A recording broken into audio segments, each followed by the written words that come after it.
gracias a Él. Hoy levanto el nombre de Jehová. Hoy me encuentro en honros, porque lo que siento es salvación. En mi corazón hoy levanto mis pies, no me cansaré, hay salvación. En mis manos hoy me encuentro en ahorros, porque lo que siento es salvación. En mi corazón hoy levanto mis pies, no me cansaré, hay salvación. En mi corazón. ¡Aleluya! Nos regocijamos.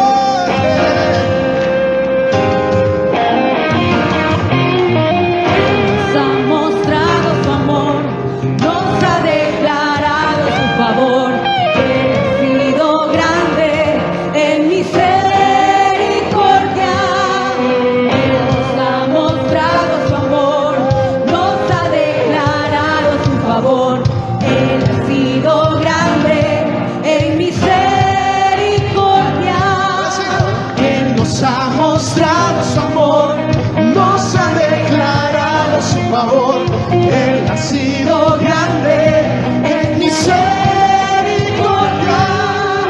Él nos ha mostrado su amor, nos ha declarado su favor.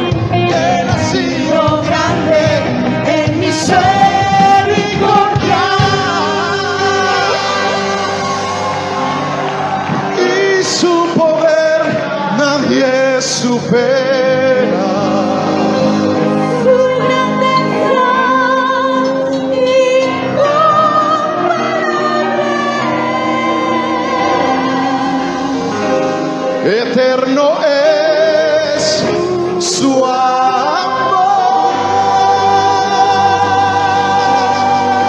¡Aleluya!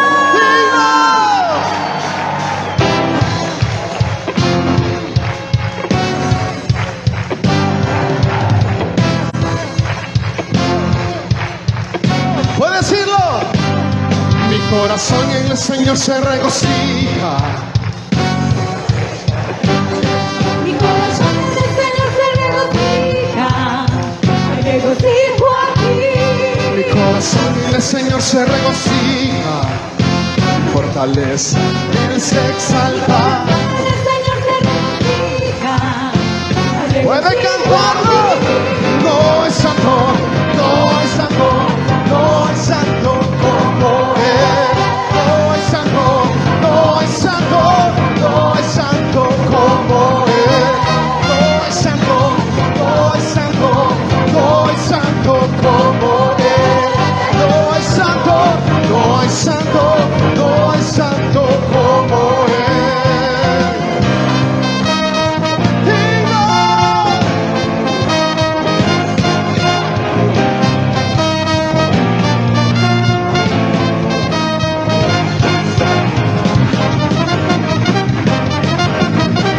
¡Aleluya!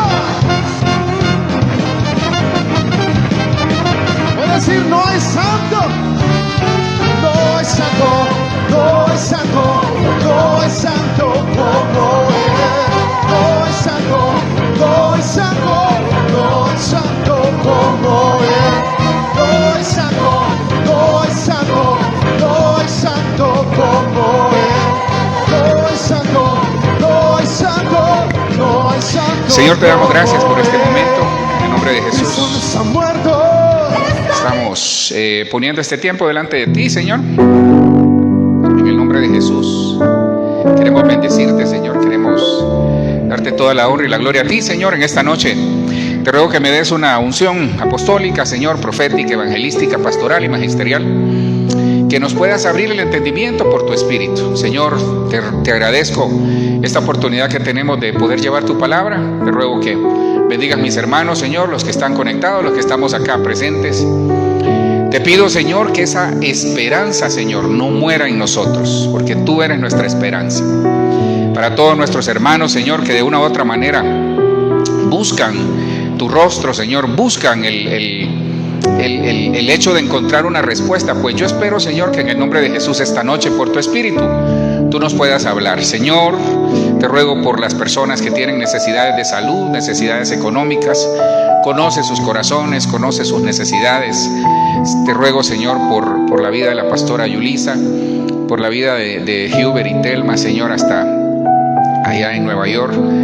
Por Raquel Cooper, Señor, hasta Miami. Tú conoces sus necesidades, sus anhelos, sueños y todo lo que hay en su corazón. Te pido por sus vidas, por la vida de nuestros familiares acá en Colombia, en Honduras, en Guatemala, en El Salvador y en todos los lugares, Señor, hasta donde llegue esta señal. Por mis hermanos, los que están conectados, los que estamos acá, por sus necesidades, por los pastores, Señor. Te pido por los ministros, por nuestros pastores, Señor, el apóstol Sergio y el apóstol Germán, sus familias, sus congregaciones. Te ruego por cada ministro primario, por cada ministro que has levantado alrededor del mundo. Te pido, Señor, que haya sobre nosotros siempre esa bendición, sobre el pueblo, esa bendición sobreabundante.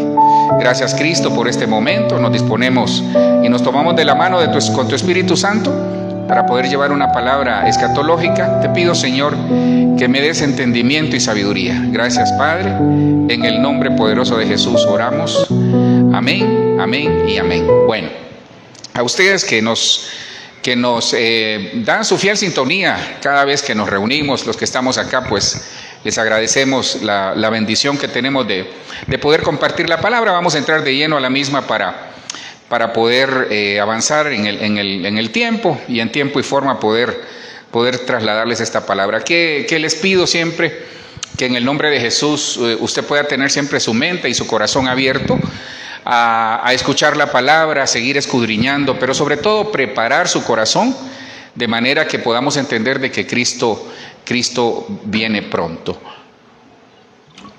Mire que una de las responsabilidades que tenemos, lo podemos ver ahí, tal vez vamos a estar repitiendo a lo largo de este año esta figura de la iglesia o del año del reconocimiento. Vemos ahí cómo una persona es reconocida. Acuérdense que reconocer es primero reconocer quién es Cristo para nosotros, quién es el Señor para nosotros, para luego reconocer a los demás y que seamos reconocidos. Es un año, hermanos, en donde como todos los años, como todos los días, como en todas las familias hay batallas, hay muchas batallas.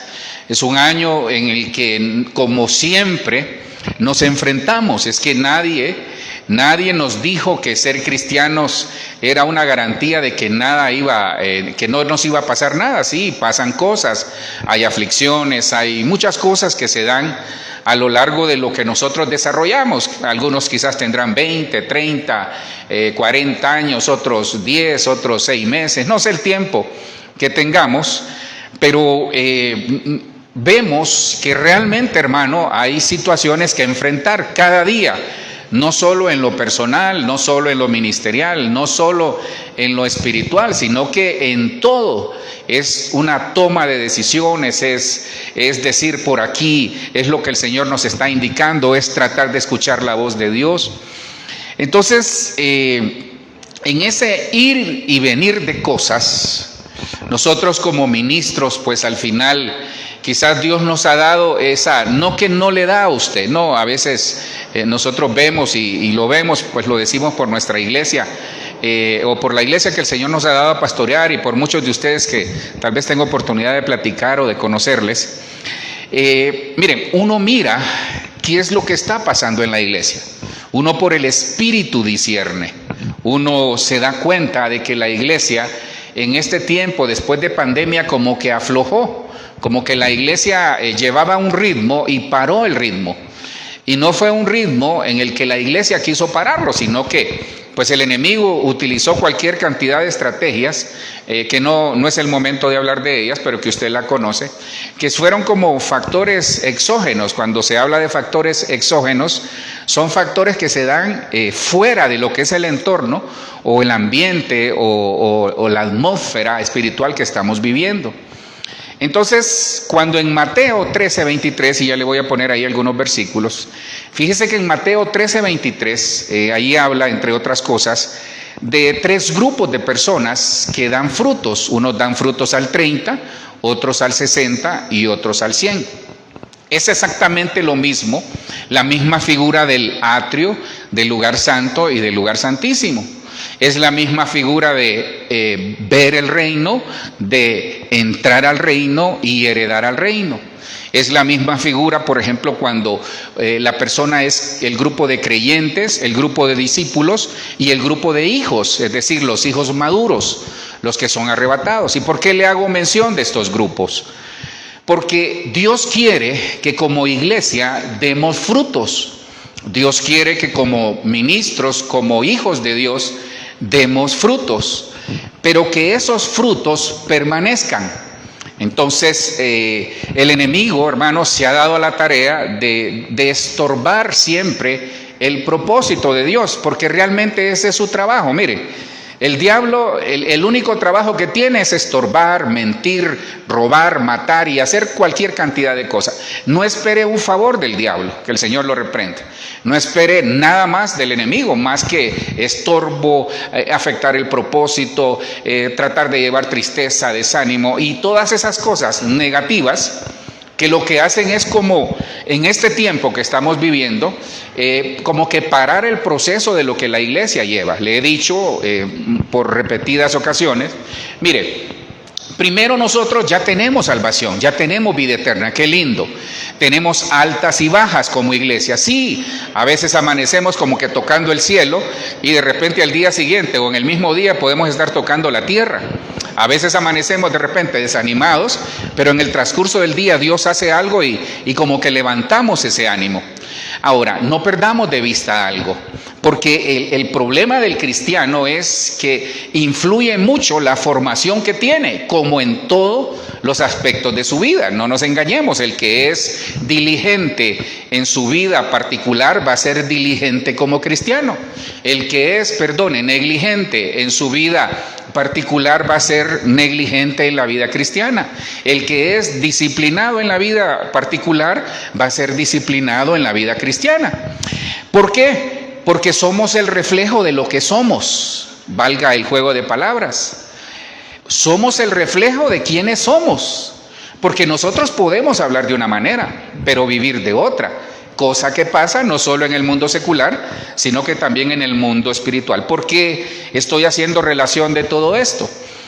Porque lo que el Señor quiere es que nosotros como iglesia, hermano, no perdamos de vista que la iglesia va a ser arrebatada. Lo que el Señor quiere es avisarnos de que el tiempo que estamos viviendo es un tiempo difícil, que va a haber más ataques del enemigo, va a haber más desánimo, va a haber más estorbo. Que el Señor lo que quiere es que nosotros estemos viendo las señales, pero que tengamos cabeza en el cielo, el corazón y la cabeza puesta en el cielo, pero también en la tierra. Es decir, cabeza en el cielo, corazón en la tierra. Nuestros pies en la tierra, pero con la cabeza en el cielo. Y la cabeza implica también el corazón y los pensamientos. Miraba hoy, sé que tal vez usted ya se dio cuenta, comentaba ahí con mi esposa y una de las hermanas me lo envió también. Hermano, usted sabe que aquí en Colombia acaban de introducir, creo que fue el ministro, 2 ministros ahí que son, hermano, perdone, son hijos del diablo, hermano. Son hijos del diablo, no se le puede llamar de otra manera. Son hijos de Belial, esos son los hijos del diablo que el enemigo va a usar y está usando en los gobiernos. Y perdone, mire, la peor corrupción usted la va a ver en los gobiernos de izquierda, también hay en los gobiernos de derecha, para que no me vaya a acusar de político, no soy político. El caso es que acaban de introducir ahorita aquí en Colombia una ley en la que quieren despenalizar el incesto. Es decir, que lo que ellos quieren es promover de que hayan relaciones sexuales entre miembros de su misma familia, primos, hermanos, no recuerdo hasta qué grado de ascendencia o descendencia. Entonces, ese tipo de aberraciones, hermanos, son aberraciones. Yo le decía a mi amada, mira, por ahí atrás vienen los pedófilos, luego van a ser los pedófilos, luego va a ser, hermano, el caso es que la sociedad que estamos viviendo es una sociedad que está siendo destruida y el peligro que la iglesia corre es que la iglesia ve que están pasando las cosas, pero sigue afanada y metida en sus problemas, en sus necesidades. Y eso nos desvía de que realmente nosotros tenemos que tener nuestra mentalidad, nuestro corazón. Sí, hay que trabajar, hay que producir, hay que resolver los problemas que se dan a nivel tierra, a nivel familia, a nivel trabajo, a nivel laboral o ministerial, en todo lo que hagamos, perfecto. Pero no perdamos de vista que el enemigo quiere que las familias se queden a la tribulación. Mateo 13:36 dice de esta manera: entonces, despedida la gente, entró Jesús en la casa, y acercándose a él sus discípulos le dijeron: Maestro, por favor, explícanos la parábola de la cizaña del campo. Aquí el Señor Jesucristo acaba de salir de sanar enfermos, de realizar la comisión a la cual el Padre lo envió, es decir, la comisión por la cual Cristo vino a la tierra. Dice que siendo Dios se despojó de ser igual a Dios como algo a que aferrarse y se hizo como nosotros, es decir, Él era Dios, pero Él sentía o sabía lo que nosotros estamos viviendo. Fue a la cruz, nos da vida eterna, y qué lindo con eso. Entonces aquí vemos el cuadro que los discípulos les dicen, porque Él les habló de una parábola, y yo quisiera centrarme más que todo en el diseño de esa parábola. Miren, viene un tiempo final como el que estamos viviendo, en el cual va a haber cosecha de almas. Viene un tiempo de cosecha, siempre ha habido, pero en este último tiempo que estamos viviendo viene una cosecha final de almas. ¿Por qué? Porque eso es una de las señales. Dice que este evangelio será predicado en todas partes del mundo. Creo que no hay lugar, quizás, no recuerdo, hay una isla por ahí en donde viven unos aborígenes que se comen la gente. No recuerdo, no sé si es ahí por Vanuatu o algo ahí. Es una isla en donde todavía no han llegado. Fue un predicador y se lo comieron. Un muchacho español se fue a meter ahí y se lo comieron. El caso es que en todos lados el evangelio está llegando. Entonces, una de las señales es que viene un tiempo de cosecha. Pero así como viene un tiempo de cosecha, viene un tiempo de estorbo a la cosecha. Y usted sabe, acuérdese, vimos ahí el soldado que está siendo reconocido.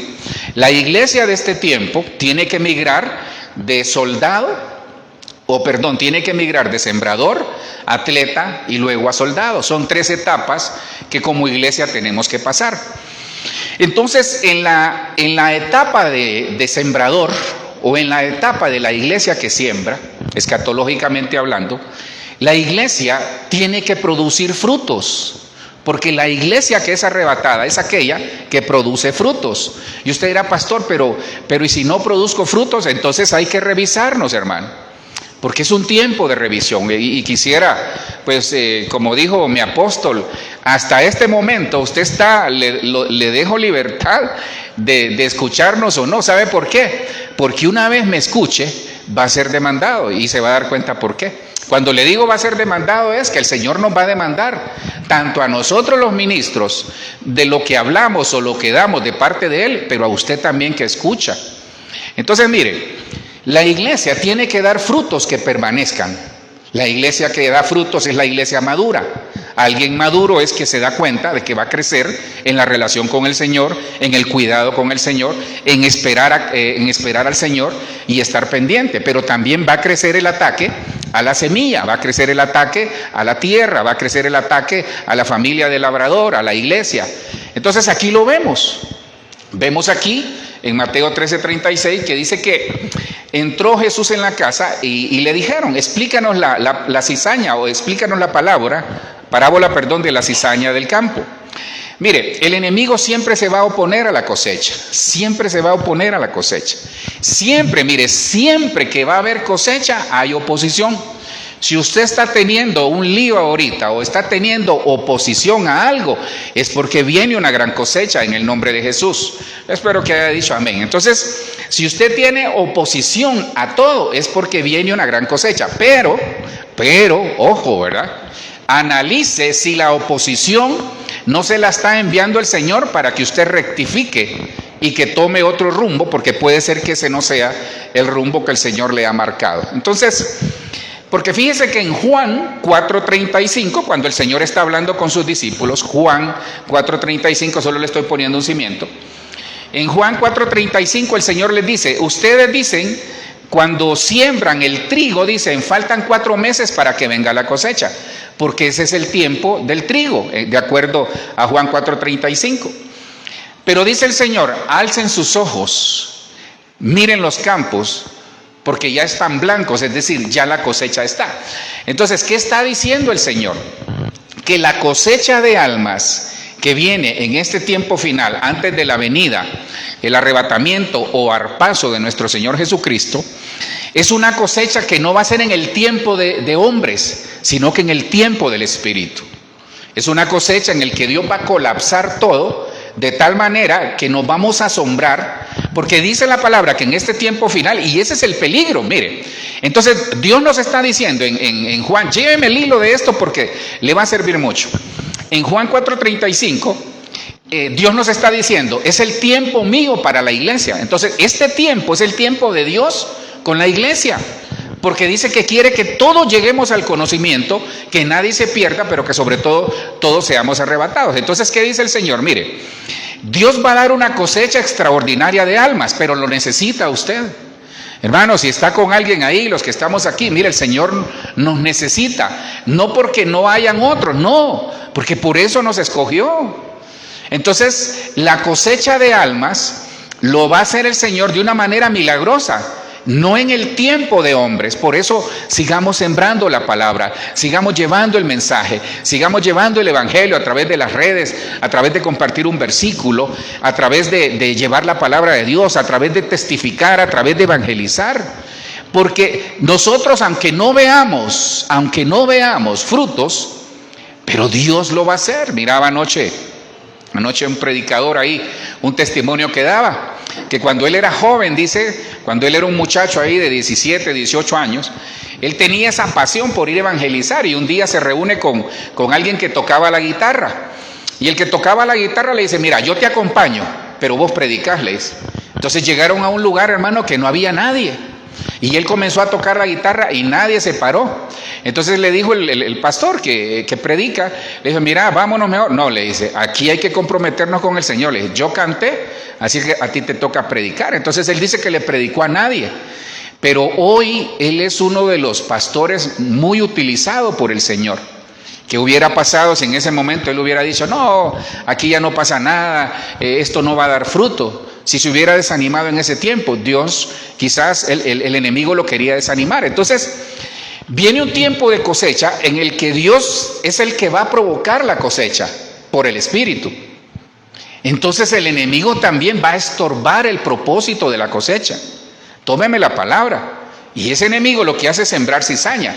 Entonces, en el versículo 37, respondiéndole, él les dijo, recuérdese, el Señor Jesucristo les está explicando la parábola del trigo y la cizaña. Entonces, el Señor Jesucristo respondiéndole les dijo, el que siembra la buena semilla es el Hijo del Hombre. Entonces, vayamos viendo quién es quién, porque hay 7 elementos, no le voy a hablar de eso, quizás en otra oportunidad, pero hay 7 elementos aquí. A partir del versículo 36 al 39, hay 7 elementos que son claves para la iglesia en este tiempo que viene de tribulación. Entonces el Señor les dice, ¿saben qué? El que siembra la buena semilla es el Hijo del Hombre. Versículo 38 dice, el campo es el mundo. Comienza el Señor a explicarles la parábola. El campo es el mundo, la buena semilla son los hijos del reino y la cizaña son los hijos del malo. Versículo 39 dice, el enemigo que la sembró es el diablo, ¿se da cuenta? Entonces Dios, es que ahí es donde el diablo no ha entendido. Yo por eso cada día amo más al Señor, hermano, yo lo amo más, porque me doy cuenta que no es en el tiempo ni nuestro, ni en el que el enemigo piensa, es en el tiempo de Dios. Por eso, si usted está necesitado de algo, si usted no ve frutos en algo, es en el tiempo de Dios. Pero mire cómo funciona el tiempo de Dios. Dice que el enemigo que le sembró es el diablo, la siega es el fin del siglo y los segadores son los ángeles. ¿Por qué le decía esto? Porque una cosa es que Dios siembre la semilla, una semilla de trigo, y otra cosa es que el enemigo le siembre cizaña. Entonces Dios es sabio, fíjese. Porque cuando venga la cosecha, si nosotros aplicamos criterio humano, nos vamos a equivocar. Por eso en las iglesias a veces uno dice, no, es que el hermano va a dar fruto, y tal vez es un infiltrado porque nos falta discernimiento, que es una de las cosas que vamos a ver. Entonces, ¿cuáles son los 7 elementos que nos vamos a ver involucrados como iglesia, entre otras, en este tiempo final, antes de que la iglesia sea arrebatada? Entonces veamos. Cristo es el sembrador. El campo, es decir, ¿dónde Cristo o el Padre va a sembrar la semilla? En el mundo, es decir, en nuestro corazón, en la realidad que vivimos, en la vida diaria. Dice que la buena semilla somos nosotros. Cristo es la preciosa semilla, nosotros somos la buena semilla. Entonces vemos que Cristo siembra la buena semilla en nuestro corazón, en nuestra familia, en la vida diaria, pero sobre todo en nosotros, en el mundo, ahí donde nos desarrollamos. Las cizañas son los hijos del malo. Entonces, Cristo siembra hijos buenos, pero que tienen que madurar en un proceso, pero el enemigo siembra hijos malos para afectar a los hijos buenos. Y esa es la batalla que la iglesia está viviendo, hermano. Entonces, ¿qué pasa? Las cizañas son los hijos del malo. El enemigo que sembró la cizaña es el diablo. Entonces, los hijos del diablo, su naturaleza es matar, robar y destruir. Los hijos de Dios, nosotros, ustedes y los que van a venir, su naturaleza es que en Cristo y por el Espíritu es dar vida y vida en abundancia, es vivir una vida en abundancia. La siega es el fin del siglo. Es que esta siega, hermano, ya se va a ver, ya se está viendo. Y los segadores son los ángeles. Porque si nosotros los ministros fuésemos los segadores, nos equivocamos, hermano. Vamos a arrancar un trigo pensando que es cizaña, o vamos a arrancar una cizaña pensando que es trigo, y así nos vamos a equivocar. Entonces, pastor, ¿pero por qué nos dice todo esto? Es que le tengo una noticia, hermano. Por eso le decía, aún está a tiempo. Porque a partir de lo que le estoy diciendo, que comencé a decirle hace 19 minutos, usted es responsable de lo que va a oír. Porque usted es responsable de que su familia y usted seamos arrebatados. Es que, hermanos, dejémonos de cuento. Aunque hay una esperanza, porque dice que en Apocalipsis 12, dice que cuando la iglesia o la mujer da a luz, que es figura de la iglesia, dice que da a luz, dice que su hijo, que es figura de Cristo, es arrebatado. Esa es una figura de que la familia va a ser arrebatada. Aunque el enemigo quiere estorbar, porque dice que el dragón se para de frente para querer impedir que dé a luz. Pero dice que el hijo fue arrebatado. ¿Quién fue arrebatado? Ese hijo que aparece en Apocalipsis 12, si no mal recuerdo, entre el 5 y el 7, es el huío, son los hijos maduros. Son estos hijos maduros que usted ve acá, los hijos de la buena semilla, los hijos del reino. Entonces hay un proceso que Dios espera que nosotros, como iglesia y como familia, desarrollemos.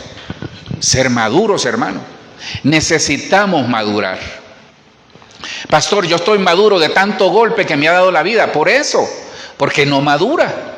Hay gente que tiene un problema hoy, lo resuelve y se vuelve a meter en el mismo problema mañana. Va a seguir siendo madurado. Hermano, pensemos, porque ese es el tiempo que viene para la iglesia. Porque le digo algo, la iglesia está muy pasiva. La iglesia está muy pasiva. Entonces, Lucas 21:28, comienzo hasta ahorita porque estaba poniendo un cimiento. Dice, cuando estas cosas, ¿qué cosas? Las cosas que estamos viendo.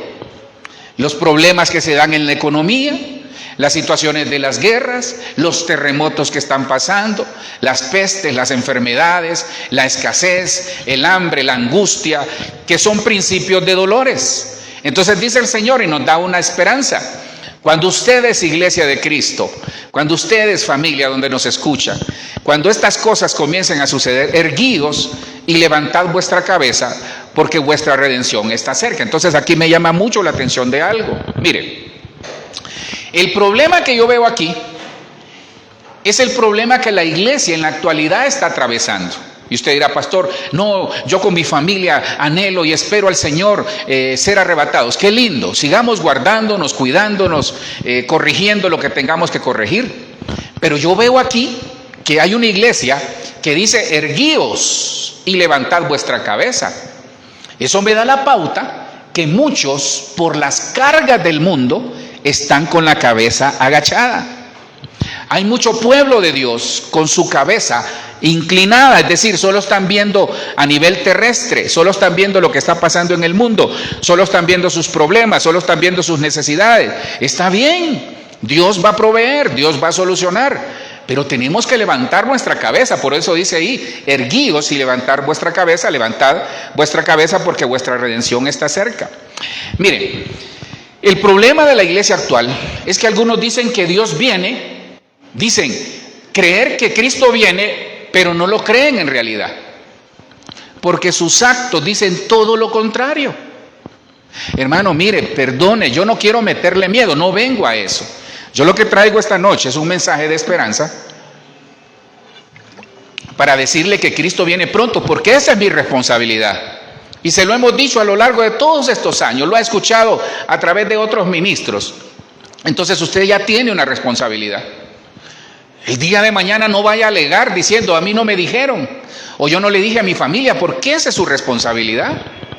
Su responsabilidad es entender que hay oposición, que hay un mundo que está caminando hacia la maldad, hacia la violencia, hacia la corrupción, hacia el pecado, pero que también hay una iglesia y hay familias como la suya, como las nuestras, que estamos acá, como los que nos ven, que tratamos de salir adelante con la ayuda del Señor, pero que hemos ido menguando en nuestra devoción, en nuestro primer amor, en nuestra pasión por el Señor, y hemos ido menguando de tal manera que muchas familias, me atrevería a decir, están con la cabeza agachada. Es decir, tienen tanta carga laboral, tienen tanta carga ministerial incluso, tienen tantos afanes que están con un peso encima que necesitan liberarse de sus pesos. Hay gente con cargas. Y una familia con carga es una familia con problemas. Todos tenemos cargas, si el Evangelio lo dice. Venid a mí los que estéis cansados y cargados, que yo os haré descansar, dice el Señor Jesús. Perfecto. Hay carga y yugo, pero nosotros tenemos la carga y el yugo del mundo. Por eso las familias están con la cabeza agachada. Por eso dice el Señor, les traigo un mensaje de esperanza. Erguíos, porque vuestra redención está cerca, cuando vean todo este tipo de cosas. Entonces tenemos que cuidarnos, iglesia, porque yo espero estarle hablando a los que estamos acá y los que nos ven y los que van a ver este mensaje, a un grupo de personas, a un grupo de familias que anhelan el arrebatamiento, que anhelan ser arrebatados por el Señor. Si no, hermano, apaguemos y vámonos, porque estamos perdiendo el tiempo. Es que eso le está pasando a la iglesia. Perdone que no estoy molesto, no, tranquilo. Porque yo quiero esta noche que usted despierte de esa monotonía en la que ha caído, de ese enfriamiento en el que ha caído, de ese doble ánimo en el que a veces pasa. Porque en Dios o somos o no somos. Porque tenemos que cuidar la pasión de los ojos, la pasión de la carne, la pasión de la vida. Tenemos que cuidarnos en santidad, ver qué está pasando en nuestra familia y corregirla. Hermano, porque aquí hay un peligro. Porque Noé era justo y salvó su familia. Y dice que como en los días de Noé y como en los días de Lot, así será la venida del Hijo del Hombre. Y esos días ya los estamos viviendo, pero le tengo una noticia. Noé era justo y salvó su familia. Lot era justo y solo se salvó él. Ese es el peligro que a veces nosotros no vemos. Le repito, Noé era justo y salvó toda su familia porque la metió al arca. Pero Lot era justo también, pero se perdió toda su familia. Y usted dirá, pastor, pero sus hijas se salvaron. Sí, pero Sodoma nunca salió de ella. De hecho, el primer incesto, creo, en la Biblia, uno de los incestos de la Biblia ahí ocurrió. Y nacen 2 hijos de incesto entre las hijas de Lot y él. Entonces se da cuenta, perdió su familia. Entonces esta reflexión es para usted. Esta reflexión es para usted, pero comienza conmigo. Decía mi pastor, que siempre lo ha dicho y me gusta esa frase: hermano, una cosa es perderse a la sombra de un púlpito, pero otra cosa es perderse detrás de un púlpito. Perdone, hermano, perdone, de nada me va a servir a mí ni a mi amada que nuestros hijos se queden, Dios reprenda al diablo, y que nosotros nos vayamos. No, es toda la familia, es que ese es el trabajo. Entonces, ¿qué pasa? Nosotros tenemos la esperanza de ser arrebatados, por eso tenemos que purificarnos, por eso tenemos que guardarnos, por eso tenemos que buscar al Señor, por eso tenemos que corregir cosas al interior del matrimonio, al interior de la casa, al interior de nuestra vida. No somos perfectos, sí, pero estamos siendo perfeccionados por el Señor a través del Espíritu Santo. Entonces, el problema es que la gente escucha y no hace nada. Por eso el Señor nos va a demandar ese día. No crean que el Señor nos va a decir, oh, qué lindo traje traes. No, nos va a decir, te lo dijeron, te lo advirtieron, te envié predicadores, te envié a los apóstoles, a los profetas, a los evangelistas, a los pastores y maestros, te los envié, te envié mensajes, te envié 500 mensajes hasta el día de hoy, por ahí, mucho más. Has escuchado como 30,000 mensajes y el Señor eso es lo que nos va a demandar, porque no quieren escuchar a algunos de la iglesia. Están viviendo una vida, cada día van pasando las cosas como que sin nada va a pasar. Hermano, Cristo viene por su iglesia. Cristo viene por su iglesia. La pregunta es, ¿estamos preparados nosotros si Cristo viniera en este momento, si Cristo viniera esta noche? ¿Estamos listos? Porque eso implica arreglar las cosas en el matrimonio, en la familia, en el trabajo, en el ministerio. Si tenemos pleito con alguien, mejor, hermano, arreglémonos.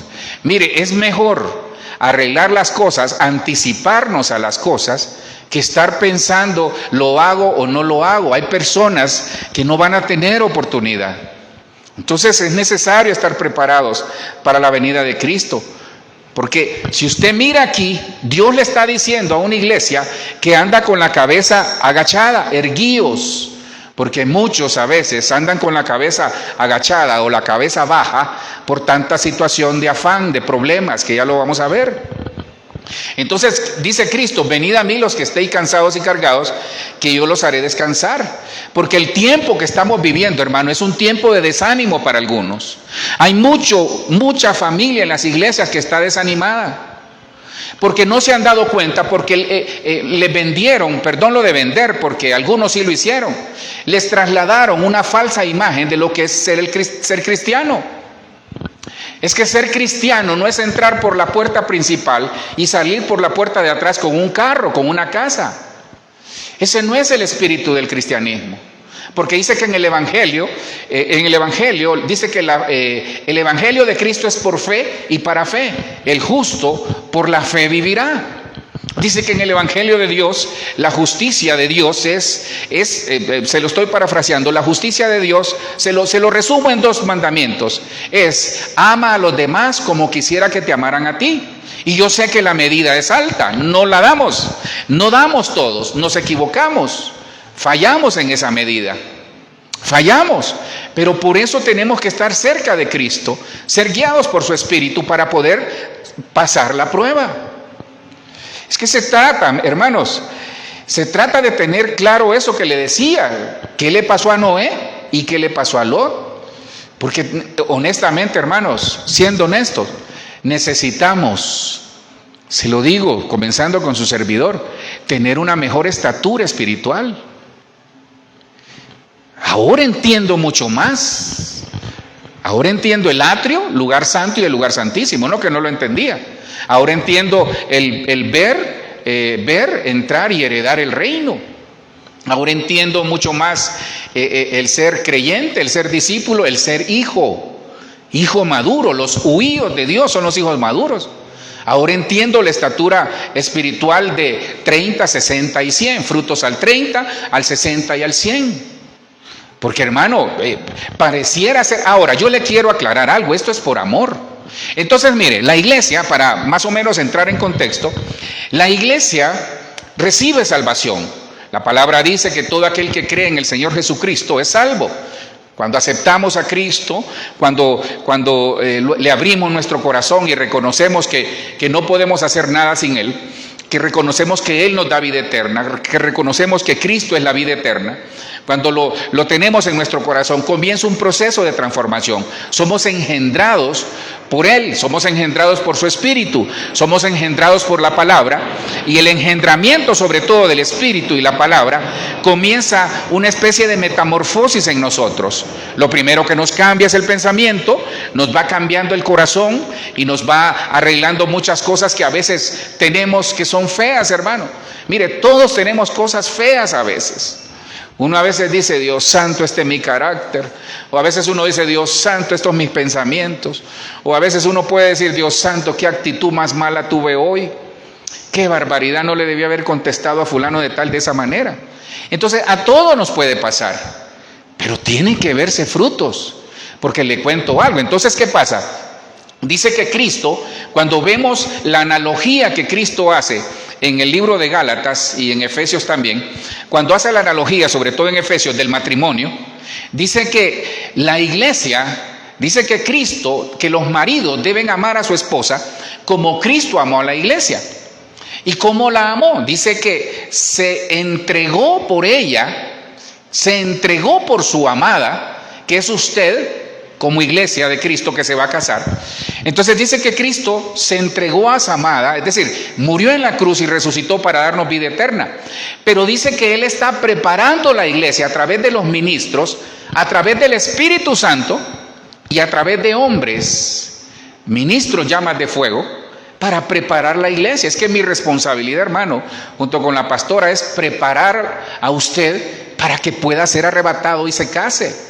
Es que ese es el punto, mire. Entonces, ¿por qué le cuento esto? Porque ya tenemos salvación, qué lindo. El día que nos llame a su presencia, tenemos vida eterna, qué lindo, sí. Pero ¿está listo para ser arrebatado? La palabra dice que sin paz y santidad nadie verá al Señor. Tiene que haber santidad en nosotros. Tiene que haber paz, tiene que haber perdón, tiene que haber humillación, tiene que haber madurez. Ya no podemos ser niños fluctuantes que cualquier viento de doctrina nos lleve. Porque hay un problema, hermano. Entonces, mire, en este momento estamos en principios de dolores. Cristo viene por su iglesia. Primera de Tesalonicenses 4:17, que usted lo conoce, dice que va a sonar la trompeta y los muertos en Cristo resucitarán primero. Y nosotros, dice, los que estemos vivos seremos arrebatados juntamente con ellos a las nubes y tendremos ese encuentro glorioso con el Señor. Entonces aquí es donde la gente a veces no entiende. Hermano, se va a casar con Cristo, es la esposa del Cordero, únicamente la iglesia que es arrebatada. Los que lleguen después no van a ser novia. Y aquí hay tres cosas muy importantes que quisiera dejárselas. Mire, hay tres grupos antes de la tribulación y en la tribulación. Es decir, estos tres grupos son antes de la tribulación y en la tribulación. Mire, cuando se habla de cosechas, usted sabe que 1 Corintios 10, versículo 11, si no me equivoco, dice que todo lo que le pasa al pueblo de Israel es una sombra y figura de lo que le ocurre a la iglesia. Es decir, lo que le pasa a Israel le va a pasar Israel es el cuerpo físico, nosotros somos el cuerpo místico, la iglesia es el cuerpo místico. Israel es el cuerpo físico de Dios, es decir, sus hijos. Nosotros somos sus hijos, pero espirituales, ellos también lo son, los que aceptan a Cristo. Entonces, ¿qué pasa? Hay tres grupos. Entonces, mire, las cosechas en Israel tipifican, entre otras, las fiestas judías. Pero no es de eso que le quiero hablar. Pero encriptadas en las cosechas, sobre todo de estas tres, está el arrebatamiento. ¿Pero qué, pastor? Las personas o grupos que van a ser arrebatados y los que se van a quedar. Mire, en Israel hay muchas cosechas, pero hay una cosecha muy significativa. Primero es la cosecha del trigo, pero antes del trigo está la cebada y posteriormente están las uvas. Entonces, mire, pastor, ¿y eso por qué no lo quiere enseñar? Porque aquí está escondido los tres grupos que se van a quedar o van a ser arrebatados. El grupo que va a ser arrebatado y los dos que se van a quedar. Entonces, mire, cuando Cristo dice que porque dice que se sonará la trompeta, en 1 Tesalonicenses 4:17, desde el 13 en adelante, dice que va a sonar la trompeta Entonces aquí hay algo muy importante. Mire, en Israel la cosecha del trigo, cuando ya va a dar la cosecha, casi mes y medio antes, lo que da cosecha es la cebada. Y la cebada es figura de las primicias, es decir, la iglesia que es arrebatada. Las primicias, la cebada es la iglesia que va a ser arrebatada. ¿Quién es la cebada? Usted y yo. ¿Por qué, pastor? Porque el trigo representa a Israel, que es la cosecha. Israel es aquellos que no acepten a Cristo, se van a quedar a la tribulación, 3 años y medio de tribulación y 3 años y medio de gran tribulación. Y aquellos que durante los 7 años den fruto en la tribulación son el rebusco. Mire, se acostumbra, léalo ahí, creo que está en Levítico, cuando lea el libro de Ruth, ahí se mira muy bien eso. Mire, había una cosecha principal, pero antes de la cosecha, es decir, había una cosecha, pero cuando las personas segaban, una siega, cuando segaban en la cosecha, se les caían manojos. Y esos manojos, dice que había manojos para el pobre, y le decían, no lo recojan, porque eso es para lo que aquellos que se van a quedar. Se lo explico de esta manera. Miren, nosotros tenemos que entender algo. La iglesia es cebada. ¿Por qué, pastor? Porque la cebada se utilizaba, es decir, el pan de cebada, dice que Cristo es el pan que descendió del cielo, y Cristo es el pan de cebada. Mire qué tremendo. Cristo no es el pan de trigo, porque el trigo representa al pueblo de Israel. Entonces, estos 3 grupos representan la iglesia. Estos 3 grupos representan lo que está pasando en la actualidad.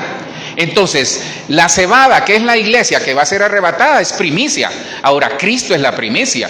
Cristo fue la primicia, pero la primicia para Él es la iglesia que va a ser su esposa. Entonces, si usted no es arrebatado, no va a ser esposa, no va a tener privilegios de esposa. Y usted sabe los privilegios que tiene la esposa.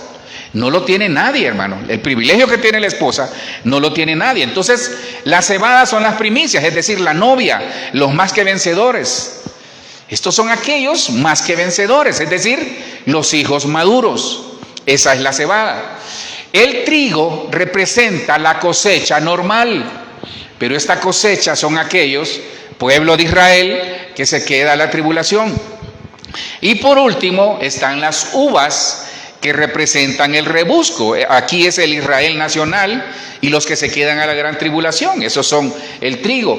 Y los que el rebusco o las uvas son los que no pudieron ser más que vencedores, se salvaron, pero tienen que pasar la gran tribulación. Le aclaro algo, los 3 tienen salvación, sí, pero la esposa nada más es la cebada, la primera cosecha. De hecho, la cebada, sino las primicias, la cebada está relacionada con las fiestas de Israel. Y entre ellas es la Pascua, los panes sin levadura, y si no mal recuerdo, también son las primicias. El trigo o la cosecha está relacionada con Pentecostés, es decir, 50 días después de la muerte y resurrección de Cristo. ¿Qué nos enseña eso? Es el tiempo del Espíritu Santo que estamos viviendo en este momento. Bueno, pastor, ¿pero qué nos quiere enseñar con todo esto? Lo que le quiero dejar puntual en su corazón, tal vez solo le voy a hablar de algunas, es que nosotros somos cebada, que nosotros somos las primicias para el Señor Jesucristo. Entonces, usted, aunque sea cebada, ojo lo que le voy a decir, usted aunque sea cebada espiritualmente hablando, como iglesia o como cristiano o como familia, corre el riesgo de quedarse. Porque acuérdese que la gente cosechaba, agarraba los manojos de cebada o de trigo, pero se caían algunos. Entonces hay gente que peligra quedarse. Pastor, ¿y qué hacemos? Entonces yo quisiera hablarle esta noche, con la ayuda del Señor, y el Señor me da tiempo, de los enemigos de la cebada. Es que estos enemigos son los que usted y yo tenemos que evitar para que no nos afecten como cebada. Es decir, para que no nos afecten como iglesia que es arrebatada. que en el arpazo, cuando venga nuestro amado Jesucristo, nos podamos ir en la iglesia. Nos podamos ir en el arrebatamiento. Y dice que, entonces cuando la iglesia es arrebatada, vienen 7 años de boda. Mientras en el cielo, usted como iglesia, que es la cebada, se va a casar con el Cordero. Aquí van a haber 7 años de tribulación, 3 años y medio de tribulación y 3 años y medio de gran tribulación. No se olvide, la iglesia que es arrebatada son las primicias, que es la cebada. Ese es usted y somos nosotros, aunque nosotros los ministros es un trato diferente. Luego viene el trigo, que representa la cosecha. Ese es el Israel nacional, son los israelitas, son los judíos. Es que la tribulación está diseñada para los judíos. Lo que pasa es que ahí van a haber un montón de metidos que no se cuidaron, no guardaron su corazón, no guardaron paz y santidad, no hubo en ellos sabiduría, no hubo perdón, no hubo arrepentimiento, no hubo cambio de mente ni de vida, y se quedaron a lavar sus vestiduras. Entonces ahí van a haber judíos en la tribulación, pero también gente que no es judía lavando sus vestiduras. Y luego está el rebusco, que son aquellos que va a haber una cosecha, nada más ahí en la gran tribulación, de justos que se van a arrepentir y van a decir: Dios santo, perdóname. Y esos son los que van a entrar al milenio. Entonces acuérdese una cosa, al milenio va a entrar la esposa del Cordero, donde va Cristo va la esposa, pero los que se queden en la tribulación van a entrar al milenio, pero en otra posición. Hermano, es difícil. Entonces veamos qué enemigos se va a enfrentar la iglesia, es decir, qué enemigos. Acuérdese una cosa, que dice que el sembrador es Cristo, el Señor es el sembrador, el campo es el mundo, es decir, nuestro corazón. La buena semilla somos nosotros, somos los hijos de Dios. Pero la cizaña, es decir, la oposición a la cebada, porque la cizaña se parece al trigo, entonces la oposición a la cebada son los hijos del diablo. Entonces, los enemigos de la cebada son espíritus que nos vamos a encontrar en este tiempo, que ya están, y tenemos que aprender a lidiar con ellos. Pero más que lidiar es no acomodarnos, porque eso es lo que le está pasando a la iglesia, hermano. Hay un acomodamiento terrible. Veamos el primero. Mire cómo comienza eso. El primer enemigo de la cebada, el primer enemigo de la iglesia, el primer enemigo valga el juego de palabras, el enemigo envía, que el Señor lo reprenda, para que la iglesia se quede, es el estupor. Lo primero que le van a afectar a la iglesia es el oído, y ya está siendo afectada. El lino, pues, y la cebada fueron destrozados, porque la cebada estaba ya espigada, y el lino en caña. No me voy a detener mucho, porque sí quiero tal vez darle algunos, para que vea contra qué estamos peleando. Mire, aquí está hablando de la 7ª plaga. Moisés, usted sabe, Dios lo utiliza para liberar a su pueblo, y ocurren 10 plagas. Usted lo conoce, el tema. Y la 7ª plaga es la 7ª plaga de granizo. Entonces Dios le advierte, usa a Moisés y le advierte: mira, Faraón, deja ir a mi pueblo. Y ya iba la 7ª plaga, y el faraón hacía caso omiso, cerraba sus oídos a la palabra que venía de Dios.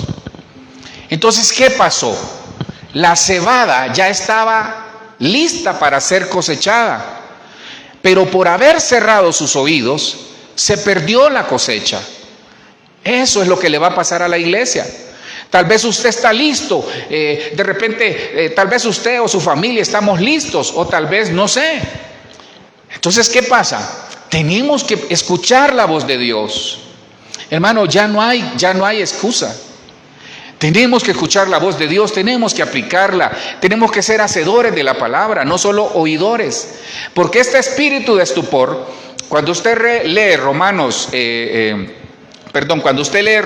11:8, dice que ahí Dios les dio un espíritu de estupor. Romanos 11:8 dice que les dio ojos con que no vean y oídos con que no escuchen.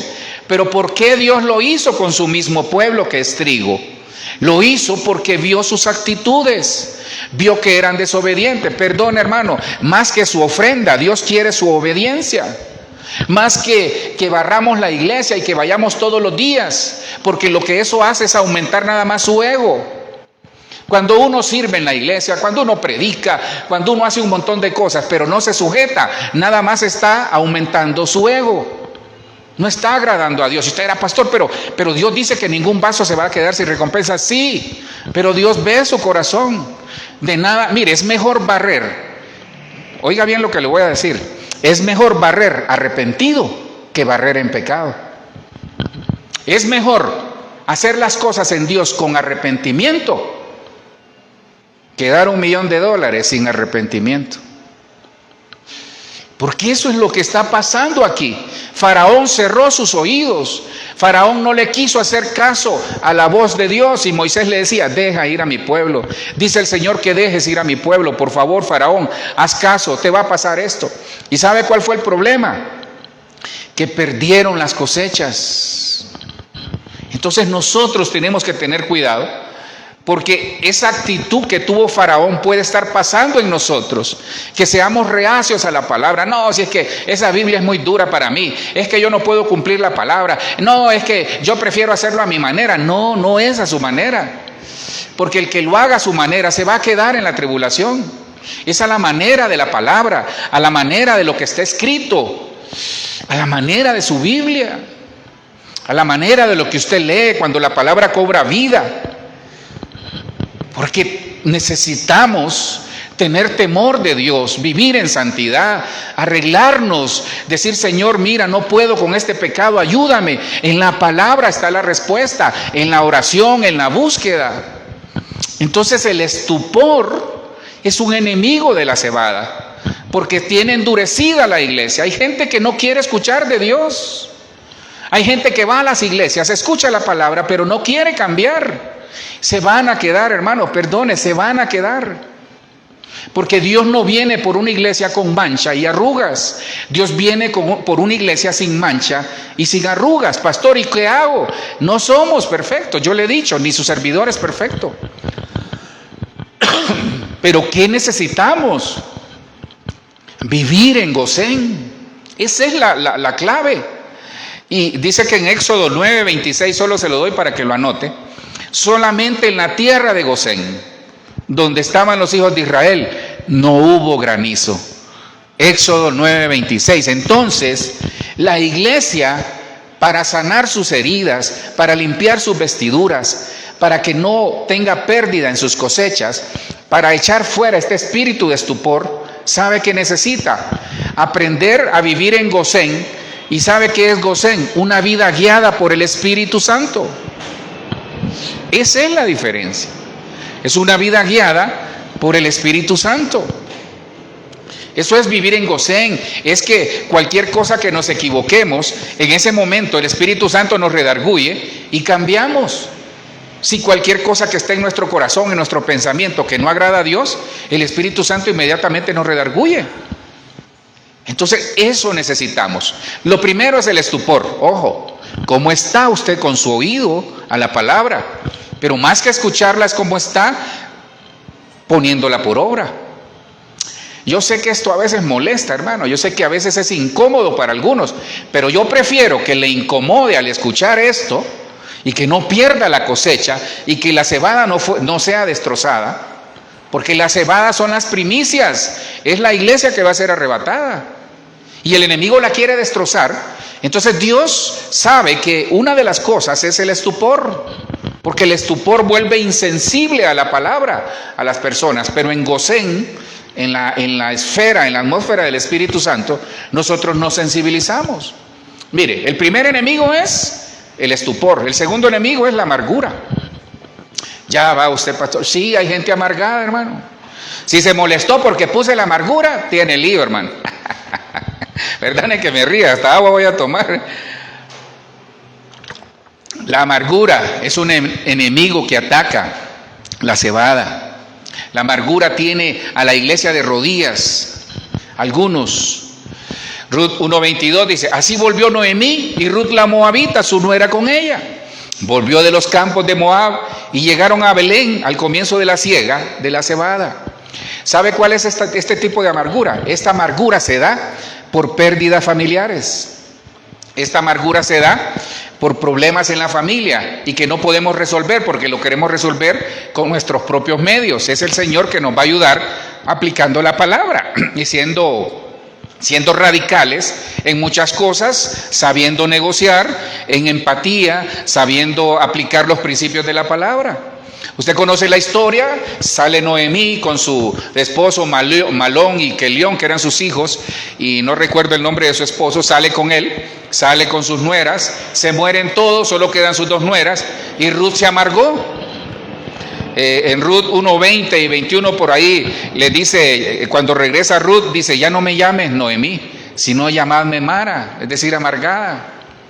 Entonces la amargura le va a echar a perder el ser arrebatado. Saque toda amargura que pueda tener en su corazón, hermano. Yo entiendo, a veces nos amargamos porque, créame, hay personas que son especiales. Hay personas que sí realmente nos amargan. O a veces nosotros podemos estar amargando a otros. Pero la amargura es un ataque directo a la iglesia, a la cebada, para que no sea arrebatada. Hermano, qué triste va a ser estar limpiando la vestidura de amargura en la gran tribulación. Se va a amargar más cuando mire el cachudo ese, el anticristo. Entonces mejor limpiemos nuestras vestiduras ahora, porque Noemí se amargó. Noemí se amargó. Elimelec se llamaba el esposo de Noemí. Entonces, ¿cómo está su amargura? No, pastor, yo estoy feliz. No, ve allá al fondo de su corazón. Cuando le recuerdan a esa persona, hasta arruga la frente, tiene que ponerle cuidado a eso, hermano. Entonces, no solo es el espíritu de estupor, tal vez le doy unos 3 nada más, no solo es el espíritu de estupor, sino que la amargura. Entonces, la amargura de Noemí era por una situación familiar, pero la amargura puede llegar por lo ministerial, aunque no lo crea, puede llegar por lo familiar, por lo laboral, por lo que hacemos cada día. La amargura es una situación bien difícil. ¿Y sabe cuál es el problema, hermano? Que la amargura va de la mano del odio.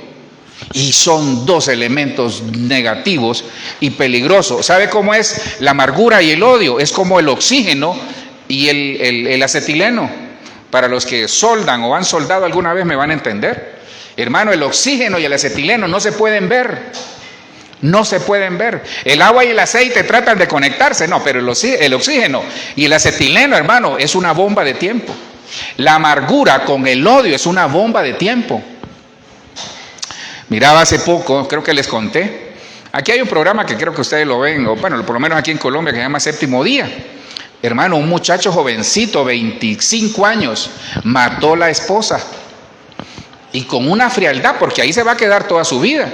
Le dice, ¿te diste cuenta que echaste a perder tu vida? Sí, dice, pero es que ella me fue infiel, yo era muy celoso. Hermano, decir eso ante las cámaras con una frialdad, porque es el espíritu. Entonces tenga cuidado, porque ese espíritu está. Yo le pido de favor, porque al final no me vaya a salir diciendo, yo por eso le dije, estaba a tiempo de dejar la transmisión, pero ya no, porque ya se lo dije. Es su responsabilidad, es responsabilidad de los que estamos aquí, sacar toda amargura, y después no me vaya a decir que yo no se lo dije. Es su responsabilidad aliviar toda situación de amargura. Tercero es el cansancio. Mire, este tipo de cansancio es por tanto desierto, es por tanta situación que vive la gente.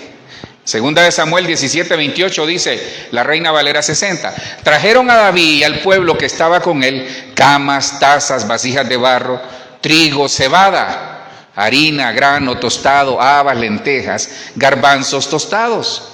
Y el versículo 29 de segunda de Samuel 17 dice, miel, manteca, oveja. Hermano, era una provisión como la que Dios nos va a enviar en el nombre de Jesús, dice, y quesos de vaca para que comiesen, porque decían, el pueblo está hambriento, cansado y sediento en el desierto. Entonces, este tipo de cansancio es por el desierto.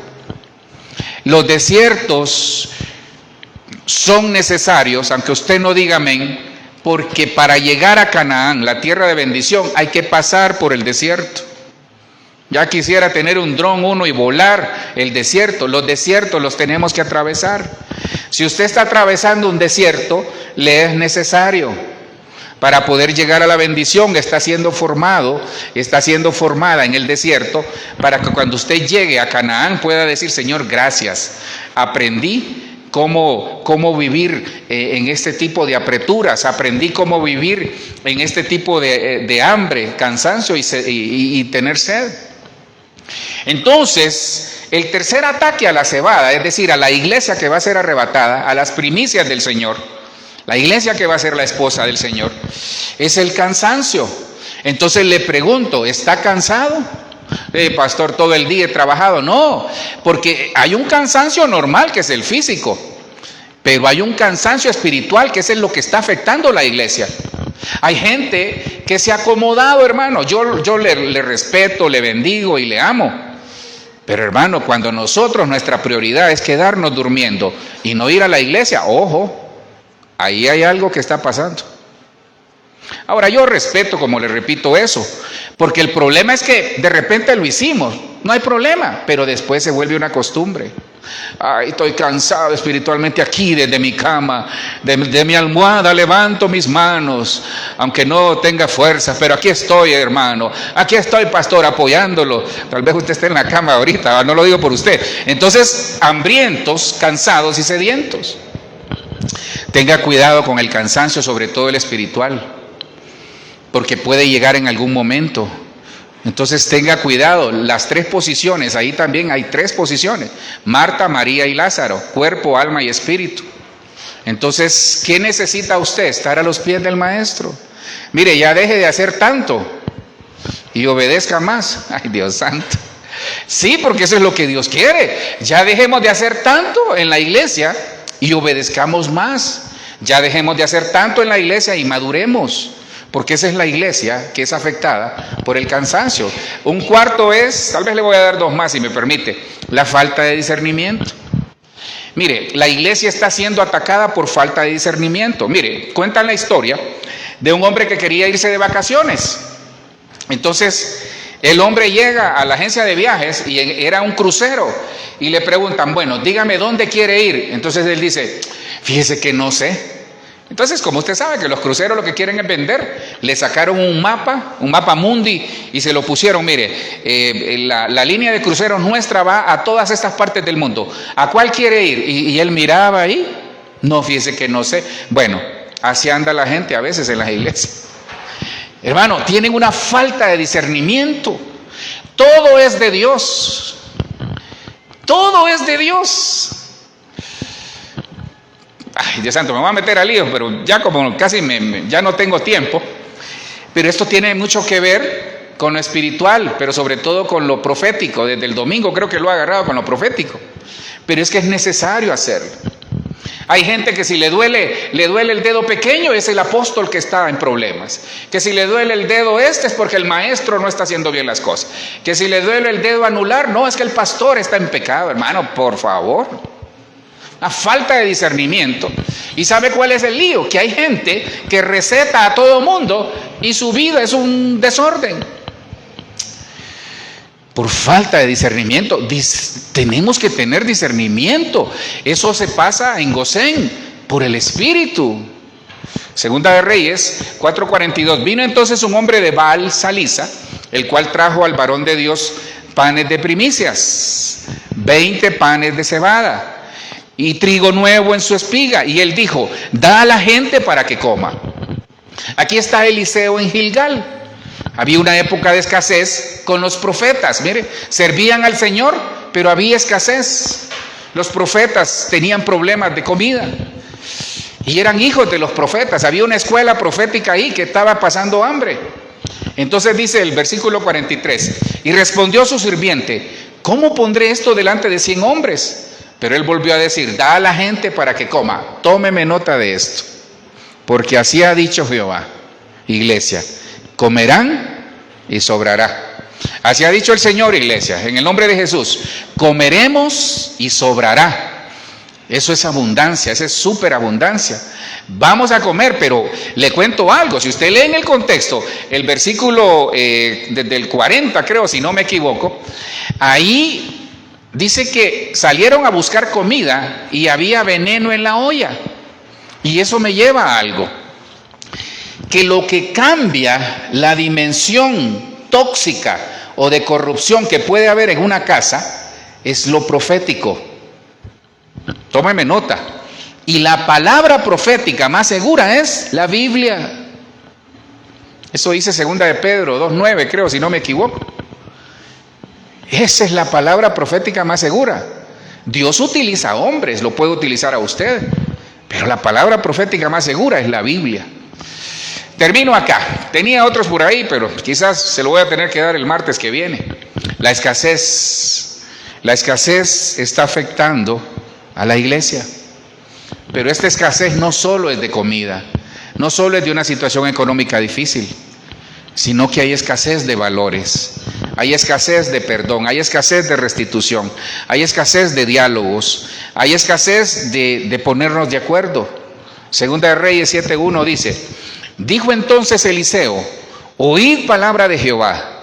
Así dijo Jehová: mañana a estas horas valdrá el seah de flor de harina un siclo, y 2 seas de cebada un siclo, a la puerta de Samaria.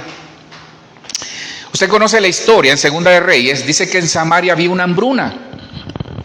Había una hambruna terrible, hermano. Había hambre en Samaria. Dice que en el versículo 2 dice que un príncipe de los que ayudaban, póngale de los ayudantes del pastor, los que ayudaban al rey, dice que le dice al profeta Eliseo: ¿sabes qué? ¿Sabes qué? Le dice: si Jehová hiciese ahora ventanas en el cielo, ¿sería esto así? Y él le dijo: he aquí, tú lo verás con tus ojos, mas no comerás de ello. Termino acá, hermano. Entonces, ¿qué le estaba diciendo el que ayudaba al rey? Le dice: ¿sabes qué? Esta hambre que yo veo acá, ojos naturales, esta hambre que yo veo en Samaria, ni Dios es capaz de quitarla. Eso dijo. Y entonces Eliseo le dijo: ¿sabes qué? Por la palabra que yo he dado de parte de Dios, dice Eliseo, que mañana a esta hora 2 seas de cebada van a costar un siclo a la puerta de Samaria. Entonces Eliseo le estaba diciendo: Dios va a cambiar esta situación de escasez en bendición, pero tienes que creer. Entonces la escasez afecta a la iglesia porque le afecta a la fe, aunque lo vamos a ver el otro martes si Dios quiere. Entonces, hermano, termino acá. Yo he traído una palabra que lo que quería era dejarle esto, no se olvide. Y perdone que tal vez me tardé mucho en la introducción, pero como siempre, lo que quiero es dejárselo bien. Miren, hay 3 grupos. ¿A cuál pertenece usted? La cebada es la iglesia. Nosotros tenemos que ser cebada. Somos cebada. Porque dice que Cristo es el pan vivo que descendió del cielo. Cristo es el pan de cebada. La fiesta de los panes sin levadura está ligada a la fiesta de las primicias, es decir, a la cebada. Porque dice que es un pan puro, un pan que descendió del cielo. Cristo es el pan vivo, el que trae vida eterna. Entonces, ¿qué pasa? La cebada representa a la iglesia que va a ser arrebatada. El trigo representa a aquellos, pueblo de Israel, y pueblo que se quedó ahí a lavar sus vestiduras a la gran tribulación. Pero aquí va a haber una cosecha. Los 3 son salvos, pero estos son los que se van arrebatados, y los 2 grupos siguientes se quedan a la gran tribulación. Entonces, si nosotros somos cebada, vamos a tener 5 ataques. De 5 ataques le hablé. El primero, los enemigos de la cebada. El primero es el estupor. El estupor está haciendo daño en la iglesia, en las familias, en todas las situaciones que nosotros desarrollamos. El segundo es la amargura. Hermano, ojo con la amargura, porque la amargura se toma de la mano con el odio, y hermanos, nos echaron a perder. Hay gente que tiene gastritis por eso. La tercera es el cansancio. El cansancio espiritual es lo peor que nos puede pasar. Un cuarto que le di es la falta de discernimiento. Tenemos que tener discernimiento por el Espíritu, pero eso solo se da en gozén, es decir, una vida llena del Espíritu Santo. Y la quinta que le puse es la escasez económica, de valores, moral, familiar y de todo lo que usted quiera. ¿Qué es escasez? Es carencia de algo.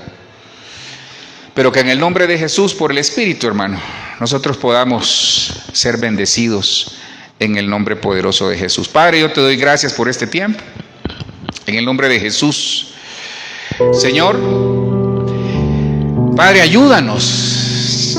De verdad, Dios, cuando vemos este panorama que le está ocurriendo a la iglesia, nos damos cuenta de que no podemos, Dios. Por nuestras propias fuerzas no podemos. Señor, da un giro en nuestra vida. Yo te pido que des un giro, que metas tu mano, Señor, por favor, sobre las familias que están en sus casas, los que están viendo, los que estamos acá y los que van a ver este mensaje de manera posterior.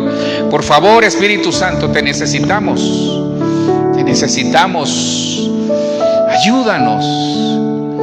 Ayúdanos a ser arrebatados, a mantener nuestras vestiduras limpias, a guardarnos, a ser obedientes, a perdonarnos, a amar a nuestro prójimo como nosotros quisiéramos que nos amaran, a entender de que no somos perfectos, a rendirnos delante de ti, Señor, y decir: por favor, Cristo, ayúdame a madurar, ayúdame a crecer en la estatura y llegar a la estatura del varón perfecto. Oh Espíritu Santo, que esta noche nos puedas hablar al corazón, que podamos entender de que no va a haber en nosotros nos vamos a cuidar, Señor, de ese espíritu de estupor, de la escasez, de la amargura, de tantas cosas que a veces llegan a nuestro corazón y nosotros, sin darnos cuenta, no notamos que nos están haciendo daño, Señor. Señor, aleja de nosotros todo conformismo, aleja de nosotros toda situación de quietud espiritual, aleja de nosotros todo doble ánimo, todo pecado, toda transgresión, toda iniquidad. Aleja de nosotros, por favor, Señor, toda enfermedad que ha llegado a los oídos, a los ojos, al corazón, Señor. Señor, te ponemos nuestro corazón, nuestros ojos, nuestros oídos, nuestros pensamientos, lo que somos, nuestras familias, nuestros hijos, el ministerio, pero sobre todo nuestras vidas, Señor. Háblanos, Espíritu Santo, enséñanos a vivir en Gosén, en una vida por el Espíritu, a ser guiados por el Espíritu. Te lo pido, Señor. Queremos ser esas primicias que ya somos, porque queremos ser esposa. Señor, ayúdanos a poder trasladar este mensaje a nuestros hijos, que no nos quedemos, Señor, que no se quede ni uno de nosotros, y que podamos llevar este mensaje a todos aquellos que lo necesitan. Gracias, Cristo. Desde ya cancelamos todo contraataque del enemigo. Si hay alguien acá o usted que está ahí que tal vez usted siente que se había alejado del Señor, dígale: Señor, yo me arrepiento y esta noche regreso a ti. Perdóname, me había alejado de ti, Señor. Quizás por la escasez, quizás por el cansancio, quizás por el espíritu de estupor, quizás por la amargura, quizás por la falta de discernimiento me había alejado de ti. Pero esta noche, Señor, yo regreso a ti. Por favor, Señor Jesús, ayúdanos, porque tú eres el que está perfeccionando en nosotros esa vida para llegar a la estatura del varón perfecto. Gracias, Cristo. Llévanos con bien a casa. Bendigo, Señor, las familias. Que venga sobre nosotros un espíritu de obediencia, un espíritu de arrepentimiento, Señor, por el Espíritu Santo, un espíritu de santidad que nos estorbe, Señor, que por favor te pido que no los dejes dormir, por favor, Señor, en el nombre de Jesús, que no lo deje dormir el Señor si usted no ha arreglado su vida con Él, en el nombre de Jesús. Porque nosotros a partir de hoy seremos demandados, porque hemos escuchado una palabra de advertencia, pero que en el nombre de Jesús, que no podamos dormir, Señor, si no nos hemos puesto a cuenta contigo. Gracias, Cristo. Y no es, Señor, una amenaza, es nada más una exhortación, y tú lo sabes. Te doy gracias, Señor, por este tiempo. Llévanos con bien a casa. Señor, gracias por las familias. Bendice los hogares, bendice mis hermanos, en el nombre poderoso de Jesús. Amén, amén y amén. Hermano, que Dios le bendiga. Los que estamos aquí, gracias. Nos vemos con el favor de Dios el viernes. Así que recuerde, el martes termina este tema, está muy interesante. Trataremos de poder terminar el martes. Así que le agradezco su sintonía hasta donde llegue este mensaje. Bendiciones.